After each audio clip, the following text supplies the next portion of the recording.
திருவாரூர் மாவட்டம் வலங்கைமான் அருகே உள்ள அரசு பள்ளியில் மாணவர்கள் சேர்க்கையை அதிகரிக்க பள்ளி மாணவர்கள் மேற்கொண்ட முயற்சி பலரையும் வியக்க வைத்துள்ளது.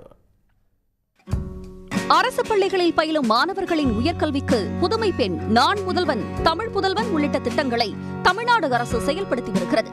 அரசு பள்ளிகளில் மாணவர் சேர்க்கையை அதிகரிக்கவும் அரசு பல்வேறு முயற்சிகளை மேற்கொண்டு வருகிறது. இந்நிலையில் திருவாரூர் மாவட்டம் வலங்கைமான் ஒன்றியத்தில் உள்ள தென் வளவேலி அரசு உயர்நிலைப் பள்ளியில் மாணவர் சேர்க்கையை அதிகரிக்க விழிப்புணர்வு நிகழ்ச்சி நடைபெற்றது.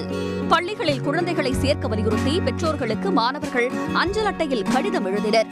பின்னர் பேரணியாக சென்ற மாணவர்கள் அருகில் இருந்த தபால் நிலையத்தில் கடிதங்களை அனுப்பி வைத்தனர். அரசு பள்ளியில் பல நலத்திட்டங்கள் செயல்படுத்தப்படுகிறது. அரசாங்கம் நிறைய நலத்திட்டங்கள் செய்யறாங்க.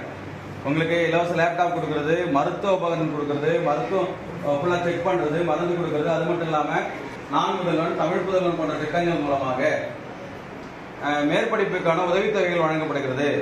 எனவே எங்கள் பள்ளியில் சேர்க்குமாறு கேட்டுக்கொள்கிறோம் சொல்லிட்டு மாணவர்கள் அரசு உயர்நிலைப்பள்ளி தென்கோலவேலி அப்படின்னு எழுதப்படுகிறது.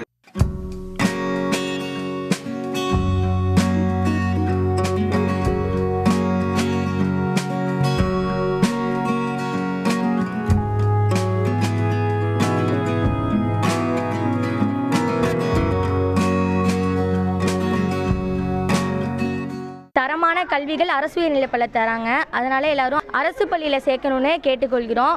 அதுக்காக ஒரு புதிய இதாக இருக்கட்டும்னு நாங்கள் பழைய காலத்து முறையை பயன்படுத்தி தபால் முறையை நாங்கள் செஞ்சுருக்கோம். அதனால் அவங்க குழந்தைங்கள் எல்லாத்தையும் அரசு பள்ளியில் சேர்க்கணும்னு கேட்டுக்கொள்கிறோம். அரசு பள்ளியில் படிக்கக்கூடிய மாணவர்களுக்கு தான் 7.5% இடஒதுக்கீடின்படி மருத்துவக் கல்லூரியில் இடம் கிடைக்குது. பல அரசு பள்ளி மாணவர்கள் அவங்களுடைய மருத்துவ கனவு நிறைவேறுவதற்கு இந்த இடஒதுக்கீடு காரணமாக இருந்திருக்குது. பொறியியல் கல்லூரியில் இடம் கிடைக்குது. அதனால் இது மாதிரியான பல நலத்திட்டங்கள் செயல்படுத்துறதுனால அரசு பள்ளியில் மாணவர்களை சேர்க்கணும்னு வேண்டிக்கிறோம்.